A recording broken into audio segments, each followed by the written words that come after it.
আসসালামু আলাইকুম। সবাই কেমন আছেন? আশা করি ভালো আছেন। হ্যাঁ বন্ধুরা, আমরা ইতিমধ্যে হোম মেনুর যে কাজগুলো ছিল, সে প্রত্যেকটা কাজই আমরা প্রিভিয়াস ভিডিওগুলোতে দেখিয়েছি এবং ইনসার্ট মেনুর অধীনেও কিন্তু আমরা টেবিলের যে কাজগুলো রয়েছিল, টেবিলের কাজগুলো দেখানো হয়ে গেছে। হ্যাঁ বন্ধুরা, আপনারা চাইলে আমার পূর্ববর্তী ভিডিওগুলো দেখে আসতে পারেন। আর একটি কথা, আপনি যদি এখনও আমার চ্যানেলটি সাবস্ক্রাইব করে না থাকেন তাহলে অবশ্যই একটি সাবস্ক্রাইব করে ফেলুন এবং বেল আইকনটি বাজিয়ে দেন। তাহলে হবে কি, আপনার কাছে আমার ভিডিও নোটিফিকেশনগুলো সবার আগে চলে যাবে এবং আপনি দেখে দেখে প্র্যাকটিস করতে পারবেন। আর আজকে আমরা আলোচনা করব ইনসার্ট মেনুর অধীনে পিকচার যে অপশনটা এখানে রয়েছে, এই পিকচার মেনুর যে কাজগুলো আছে, এই কাজগুলো আজকে দেখানোর চেষ্টা করব। আপনারা দেখে থাকবেন অনেক সময় বিভিন্ন কোম্পানির প্রোফাইলে কিন্তু এরকম ডিজাইন দেওয়া থাকে। এই ডিজাইনগুলো আমরা কিভাবে করব বা কিভাবে করতে পারি সে বিষয়টি নিয়ে আমরা আলোচনা করব।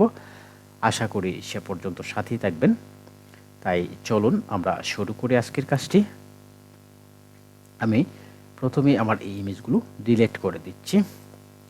ডিলিট করার পর আমরা আজকে দেখব কিভাবে আমরা এই ইমেজগুলো ইনসার্ট করে এভাবে সেট করতে পারি। টেক্সট রাখা অবস্থা আমরা চলে যাব ইনসার্ট থেকে পিকচার অপশনে একটা ক্লিক করব। ক্লিক করার সাথে সাথে দেখুন আমার কম্পিউটার গ্যালারিতে কিন্তু আমি চলে আসছি। আপনার ছবিটা যেখানে রয়েছে, যে ফোল্ডারে আপনি রাখবেন সেখানে চলে যাবেন। আমি চলে গেলাম ডাউনলোড অপশন থেকে এখানে দেখেন কিছু ছবি রয়েছে। এখান থেকে প্রথমে আমি একটা পিএনজি ইমেজ নিয়ে আসব। এখান থেকে পিএনজি ইমেজটা আমি সিলেক্ট করলাম। সিলেক্ট করার পর আমি এখানে ইনসার্টে একটা ক্লিক করব। দেখুন ইনসার্টে ক্লিক করার সাথে সাথে আমার ছবিটা এখানে চলে আসছে। ছবিটা চলে আসার পর দেখুন এই ছবিটাকে কিন্তু আমি মুভ করতে পারছি না। তাহলে মুভ করতে হলে যে কাজটি করতে হবে সেটি হচ্ছে, আপনি চলে যাবেন র্যাপ টেক্সট থেকে এইখানে যে চারটি অপশন রয়েছে, যে কোনো একটিতে ক্লিক করে দিলে কিন্তু এটা হয়ে যাবে। দেখুন এখন কিন্তু এটাকে মুভ করা যাচ্ছে। তার আগে আমি ছবিটাকে একটু ক্রপ করে নেব। তাহলে ক্রপ করবেন কিভাবে, দেখুন এই ছবির উপরে ইমেজটার উপরে একটা ক্লিক করার পর আমরা চলে যাব উপরে, এখানে ক্রপ অপশনে একটা ক্লিক করব। ক্লিক করার পর দেখুন এখানে ক্রপের যে এগুলো রয়েছে এগুলো কিন্তু অ্যাক্টিভ হয়ে গেছে। এখন এই অবস্থায় থাকা অবস্থায় আমরা এখানে উপরে ধরে মাউস ড্র্যাগ করব। মাউসটা একটু চেপে ধরে একটু ড্র্যাগ করব, নিচের দিকেও একটু চেপে ধরে উপরের দিকে একটু ড্র্যাগ করলাম। দেখুন আমার ছবিটা কিন্তু ক্রপ হয়ে গেল। আমি বাইরে একটা ক্লিক করে দিলাম। তাহলে দেখে নিলাম আমরা কিভাবে একটা ছবিকে ক্রপ করব। ক্রপ করার পর ছবিটাকে আমি একদম উপরে নিয়ে যাব। উপরে নেওয়ার পর আমি এখানে রেখে দিলাম ছবিটাকে। রেখে দেওয়ার পর আমরা এখানে ইমেজটিতে কিছু ইফেক্ট ব্যবহার করব। কি ইফেক্ট ব্যবহার করব? প্রথমেই যদি আমরা এটাকে একটা কালার দিতে চাই, উপরে আমরা চলে যাব এই কালার অপশনে একটা ক্লিক করার পর দেখুন এখানে বিভিন্ন রকমের কালার রয়েছে। এখান থেকে একটা সোর্স করতে পারেন, অথবা আপনার এখানে কিন্তু টেক্সটটা শুধু কালার হয়েছে। আমি চাচ্ছি ব্যাকগ্রাউন্ডে একটা কালার দেব। তাহলে কিভাবে দেব? দেখুন ব্যাকগ্রাউন্ডে কালার দিতে হলে ইমেজটির উপরে একটা ক্লিক করবেন। ক্লিক করার পরে কালার অপশনে চলে যাবেন। কালার অপশন থেকে নিচে রয়েছে পিকচার কালার অপশন, এখানে একটা ক্লিক করবেন। তারপরে দেখুন এখানে কিছু অপশন চলে আসছে। এখান থেকে এই কালার অপশনে ক্লিক করার পরে আপনি কীরকম কালার দিবেন, এখানে চাইলে আপনি এই কালারগুলো ইউজ করতে পারেন। যেমন সলিড কালার রয়েছে, গ্রেডিয়েন্ট কালার রয়েছে, তারপর পিকচার কালার রয়েছে, তারপর প্যাটার্ন রয়েছে। এখান থেকে আপনি ইচ্ছা করলে যে কোনো রকমের ডিজাইনের কালারটাকে তো আপনি ব্যবহার করতে পারবেন। আমরা এখানে একটা গ্রেডিয়েন্ট কালার ব্যবহার করব। কীভাবে করব? গ্রেডিয়েন্টের উপর ক্লিক করলাম। ক্লিক করার পর দেখুন এখানে একটা অপশন, গ্রেডিয়েন্ট অপশন চলে আসছে। এখানে চাইলে আপনি এই কালারগুলো চেঞ্জ করে দিতে পারেন বা এই কালারটা রাখতেও পারেন। আমি কীভাবে চেঞ্জ করবেন, এটা এই পেন্সিলের উপরে একটা ক্লিক করবেন। উপরে ক্লিক করার পর এই কালার অপশন থেকে একটা কালার আপনি চয়েস করে দেবেন আপনার পছন্দ অনুযায়ী। এরকম চাইলে আপনি বিভিন্ন রকমের কালার কিন্তু ব্যবহার করতে পারবেন। আমি এটাই রাখলাম। এখানেও এই পেন্সিলের উপরে যখন ক্লিক করবেন তখন এই নিচের কালারটা চাইলে আপনি এখানে কালার অপশনে ক্লিক করার পর এখান থেকে আপনি কালার অপশনটা চেঞ্জ করতে পারবেন। আমি আগের অপশনটাই রেখে দিলাম, আমি এটাই রাখলাম। এই হলো কালারটা কীভাবে আপনার চেঞ্জ করবো। এখন যদি আমরা ছবির চতুর্দিকে একটা ব্যাগ দিতে চাই, যদি রাউন্ডেড একটা এরিয়া দিতে চাই বা একটা বর্ডার দিতে চাই, তাহলে কিভাবে দিব? দেখুন এখানে ইমেজটাতে ক্লিক করা অবস্থা আমরা চলে যাব এখানে। দেখুন পিকচার টুল নামক একটা অপশন রয়েছে, এটা যদি বাইরে ছবির বাইরে যখন ক্লিক করবেন তখন কিন্তু এটা থাকবে না, এখানে পিকচার টুল অপশনটা কিন্তু থাকবে না।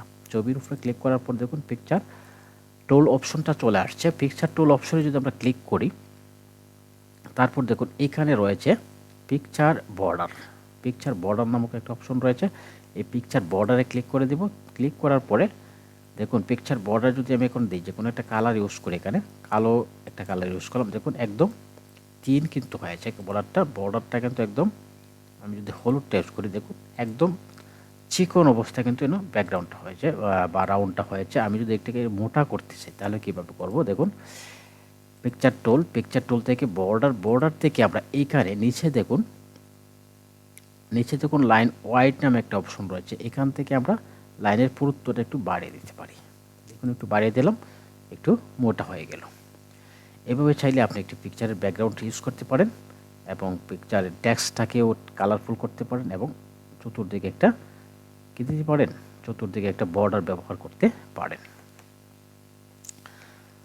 তাইলে আমরা বর্ডার ইউজ করা শিখলাম। এখন আমি আরেকটি ইমেজ নিয়ে আসব এখানে, তারপরে যাব ইনসার্ট থেকে পিকচার থেকে আমি আমার ডাউনলোডে কিছু ছবি রয়েছে এগুলো নিয়ে আসবো। আমি এই ইমেজটা এখানে নিয়ে আসবো। এই ইমেজের উপর ক্লিক করার পর ইনসার্টে ক্লিক করব, তাহলে কিন্তু আমার ছবিটা কিন্তু ইনসার্ট হয়ে গেল। ইনসার্ট হয়ে যাওয়ার পর এটাকে একটু ছোট করব কিভাবে, দেখুন এখানে অপশন রয়েছে, এখানে কিন্তু চতুর্ভুজাকার বা বর্গাকার কিছু অপশন এখানে চলে আসছে। এই বর্গাকার অপশনে যাওয়ার পর মাউসটা যখন এখানে আমি নেওয়ার পর দেখুন মাউসের পয়েন্টারটা একটু চেঞ্জ হচ্ছে, তীর চিহ্নের মতো হয়ে গেছে, এটা ধরে টান দেব। আর এখানে যদি টান দেন তাহলে কিন্তু ছবিটার রেশিও নষ্ট হয়ে যাবে। এখানে টান দেওয়া যাবে না, মাঝখান থেকে টান দেওয়া যাবে না, টান দিতে হবে কর্নারে মাউসটা ক্লিক করে ধরে এরকমভাবে আমি ড্র্যাগ করব, এরকমভাবে টানলে কিন্তু ছবিটা ছোট হবে। আমি আরেকটু ছোট করে নিলাম, এখান থেকে এতটুকু ছোট করে নিলাম, আরেকটু ছোট করব, এতটুকু রাখার পর দেখুন ছবিটা মুভ করতে পারছি না। কিভাবে মুভ করব, সহজে কিভাবে মুভ করতে হলে প্রথমে চলে যাব উপরে, এখান থেকে র্যাপ টেক্সট অপশনে যাওয়ার পর এখান থেকে যে কোনো একটাকে আপনি সোর্স করে দিলাম। তারপরে দেখুন এখন কিন্তু ছবিটাকে ইচ্ছা মতো আমি কি করতে পারছি, মুভ করতে পারছি।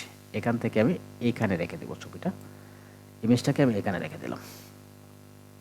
ইচ্ছা করলে আপনি ছবিটাকে আরেকটু ছোট করে নিতে পারেন, এতটুকু করে নিলাম।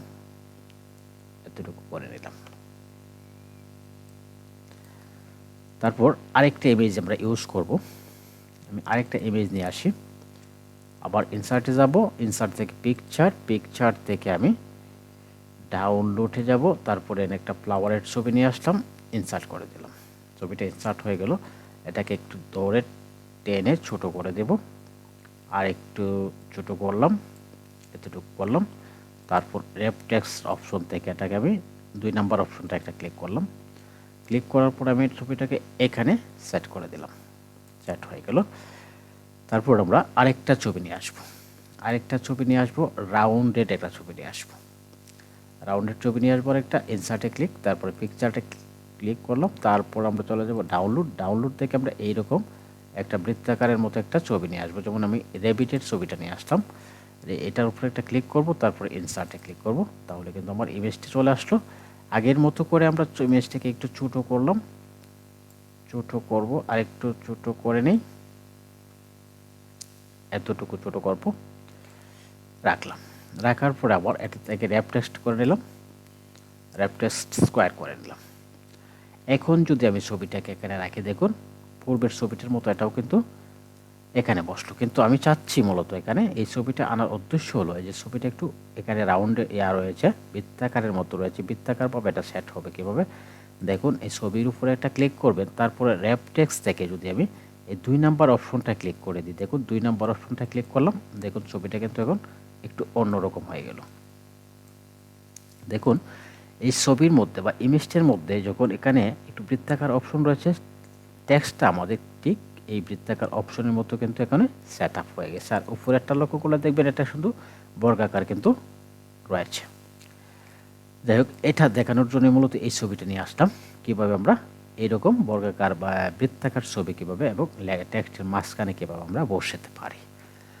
এখন দেখব আমরা এই যে ইমেজগুলো রয়েছে, এই ইমেজগুলোর কালারগুলো তো আমরা চেঞ্জ করে দেখেছি। তারপরে দেখুন আমরা চলে যাব এখানে। এখন আমরা ইউজ করব এই ছবিগুলোর মধ্যে ইউজ করব কি, এখন চাইলে এই ছবিটার ইমেজটি আমরা অনেক সময় ব্রাইটনেসটা কমাতে বা বাড়াতে চাই। কীভাবে ব্রাইটনেস ছবি কমানো যায় বাড়ানো যায় সে বিষয়টি যদি আমরা দেখি, তাহলে আমরা চলে যাব এখানে কারেকশনস অপশনে। এখান থেকে দেখুন ছবির ব্রাইটনেস কমানো বাড়ানোর কিছু ডিফল্ট অপশন রয়েছে। এখান থেকে আমরা চাইলে ছবির ব্রাইটনেসটা একটু কমিয়ে দিতে পারি বা এখান থেকে চাইলে ছবির ব্রাইটনেসটা একটু বাড়িয়ে দিতে পারি। এরকমভাবে কিন্তু ছবির কি ব্রাইটনেসটা বাড়ানো বা কমানো যাবে। এখান থেকে ছবির ব্রাইটনেস কমানো বা বাড়ানো যায়। আমি এটাকেই এইটুকু এই অবস্থা রাখলাম। তারপর যদি আমরা এই বৃত্তাকার ছবিটার মধ্যে যদি আমরা আরও কিছু ইফেক্ট যদি ব্যবহার করতে চাই, তাহলে কিভাবে করব দেখুন। এখান থেকে আমরা চলে যাব picture tools option. Picture tools option থেকে দেখুন এখানে কিছু টাইলস কিন্তু রয়েছে, ডিফল্ট অবস্থা রয়েছে স্টাইলগুলো। এই স্টাইলগুলো যদি পছন্দ হয় যদি না পছন্দ হয়, তাহলে এখানে ড্রপ ডাউনে একটা ক্লিক করে দিবেন। দেওয়ার পরে দেখেন আরও কিছু স্টাইল কিন্তু চলে আসলো। ইচ্ছা করলে আপনি এখানে বৃত্তাকার, বর্গাকার এরকমভাবে কিন্তু রাখতে পারেন, এরকম করতে পারেন। দেখুন এরকম করলাম, অর্থাৎ আপনি যে অপশনটার উপরে মাউসের কার্সারটা নেবেন ঠিক সেরকম একটা ডিজাইন কিন্তু এটা হয়ে যাচ্ছে। লক্ষ্য করছেন আপনারা। আমরা যদি এই বৃত্তাকার অপশনটাতে ক্লিক করি, এটাতে ক্লিক করলাম, দেখুন এরকম কিন্তু হয়ে গেল এটা। এখন যদি এই ছবিটার উপরে আরও কিছু ইফেক্ট ব্যবহার করতে চান, তাহলে এখানে যাবেন। যাওয়ার পরে দেখুন এখানে পিকচার ইফেক্টস নামক একটা অপশন রয়েছে। এই পিকচার ইফেক্টস অপশন থেকে দেখুন এখানে ড্রপ ডাউনে যদি ক্লিক করি, তাহলে দেখুন এখানে যথেষ্ট বেশ কিছু ইফেক্ট কিন্তু এখানে রয়েছে। এখান থেকে চাইলে আপনি দেখুন এখানে রিফ্লেকশন, শ্যাডো রয়েছে। এখান থেকে বিভিন্ন রকমের শ্যাডো ব্যবহার করতে পারেন। অথবা এখানে গ্লোতে গেলে দেখুন এখানে বিভিন্ন রকমের লাইটের মতো রয়েছে, এগুলোও কিন্তু আপনারা ইউজ করতে পারেন। দেখুন এরকমভাবে ইউজ করা যাবে সব ইফেক্টগুলো। আমরা এরকমভাবে বিভিন্ন রকমের ইফেক্ট ব্যবহার করে দৃষ্টিনন্দন একটি ডকুমেন্টস কিন্তু আমরা তৈরি করতে পারি। তাহলে আশা করি আপনারা এখান থেকে, এখন ধরুন এই ইমেজটা আপনাকে চেঞ্জ করবেন, এই ইমেজটা অন্য একটা ইমেজে, এই ইমেজটার জায়গায় অন্য একটা ইমেজ নিয়ে আসবেন। তাহলে কীভাবে নিয়ে আসবেন, এখানে দেখুন রয়েছে চেঞ্জ ইমেজ পিকচার নামক একটা অপশন রয়েছে। এখান থেকে ক্লিক করলে কিন্তু এই ইমেজটা চেঞ্জ করতে পারবেন। চেঞ্জ করার পর দেখুন এখানে চলে আসছে আবার গ্যালারিতে। এই গ্যালারি থেকে আরেকটা ছবি যদি আপনি এখানে ব্যবহার করেন, সাপোজ আমি কী ছবি আছে জানি না, এটাতে ক্লিক করলাম, ইনসার্টে ক্লিক করলাম, দেখুন ওই ছবিটার পরিবর্তে আরেকটা ছবি কিন্তু চলে আসে নাই। ছবিটার উপরে ক্লিক করলাম, ক্লিক করার পর আমরা যদি এই ছবিটাকে চেঞ্জ করতে চাই, তাহলে এটার উপরে একটা ক্লিক করবেন। ক্লিক করার পর এখান থেকে চেঞ্জ পিকচার অপশনে ক্লিক করবেন। এখানে ওয়ার্ক অফলাইনে যদি আমরা ক্লিক করি, তাহলে এই যে দেখুন এরকম ছবি আসছে। এখান থেকে চাইলে আপনি অন্য একটা ছবি যদি নিয়ে আসতে চান, তাহলে আমি যদি এই ছবিটার উপরে ক্লিক করি, ক্লিক করার পরে ইনসার্টে ক্লিক করি, তাহলে দেখুন আমার ছবিটা কিন্তু অটোমেটিক চেঞ্জ হয়ে অন্য একটা ছবি এখানে চলে আসছে। আর ফরম্যাটিংটা কিন্তু আগেরটাই কিন্তু রয়েছে। অনেক সময় হয় ইমেজের মধ্যে আপনি কিছু ফরম্যাটিং করলেন, করার পরে মনে করলেন যে না আমি এই ইমেজটা এখানে দেবো না, অন্য একটা ইমেজ দেবো, তখন কিন্তু এখান থেকে চেঞ্জ করে নিতে পারেন। তাহলে কি ফরম্যাটিং সবগুলোই থাকবে, শুধু ছবিটা বা ইমেজটা চেঞ্জ হয়ে যাবে। ইচ্ছা করলে এখান থেকে আপনি কী করতে পারি, আমরা ছবিগুলো চেঞ্জ করতে পারি। যাই হোক বন্ধুরা, আরেকটা বিষয় আপনারা লক্ষ্য করেন, এখানে ব্যাকগ্রাউন্ড রিমুভ করবেন কীভাবে। এই ছবিগুলোর মধ্যে কোনো ব্যাকগ্রাউন্ড অবশ্য নাই, এই ছবিটাতেই রয়েছে ব্যাকগ্রাউন্ডটা। তো এটার ব্যাকগ্রাউন্ডটা আমি রিমুভ করে দেখি। তো এখানে একটা ক্লিক করলাম, ক্লিক করার পরে দেখুন এখান থেকে যদি ব্যাকগ্রাউন্ড রিমুভ ব্যাকগ্রাউন্ডে ক্লিক করি, তাহলে এখানের ছবির ব্যাকগ্রাউন্ডটা কিন্তু রিমুভ হয়ে যাবে। দেখুন ছবির ব্যাকগ্রাউন্ডটা কিন্তু এখানে রিমুভ হবে। এখানে তেমন কোনো ব্যাকগ্রাউন্ড ছিল না বিধায় কিন্তু এটা রিমুভ এরকম দেখাচ্ছে। আপনার যদি কোনো ব্যাকগ্রাউন্ডকৃত ছবি যদি থাকে, আমি যদি আরেকটা ছবি এখানে নিয়ে আসি, যে ছবিতে ব্যাকগ্রাউন্ড রয়েছে এরকম একটা ছবি আমি নিয়ে আসছি, তারপর আমি দেখাচ্ছি কিভাবে ব্যাকগ্রাউন্ড রিমুভ করতে হয়। ইনসার্টে যাব, ইনসার্টে যাওয়ার পর পিকচারে যাব, পিকচারে যাওয়ার পরে আমি একটা ব্যাকগ্রাউন্ডকৃত একটা ছবি আমরা নিয়ে আসব। সাপোজ আমি এই ছবিটা যদি নিয়ে আসি, দেখানোর জন্য মূলত ছবিটা আনলাম, ইনসার্টে ক্লিক করলাম। ইনসার্টে ক্লিক করার পরে দেখুন এই ছবির পিছনে কিন্তু একটা ব্যাকগ্রাউন্ড রয়েছে। ছবির পিছনে একটা ব্যাকগ্রাউন্ড রয়েছে। এই ব্যাকগ্রাউন্ডটা কীভাবে আমরা চেঞ্জ করব সেই বিষয়টি মূলত দেখার জন্য ছবিটা আনা। তাহলে আমি এই ছবির উপরে একটা ক্লিক করব। ক্লিক করার পরে আমি এখানে শুধু জাস্ট রিমুভ ব্যাকগ্রাউন্ডে ক্লিক করে দিলাম। দেখুন ছবির ব্যাকগ্রাউন্ডটা কিন্তু রিমুভ হয়ে গেল। ছবির ব্যাকগ্রাউন্ডটা রিমুভ হয়ে গেল।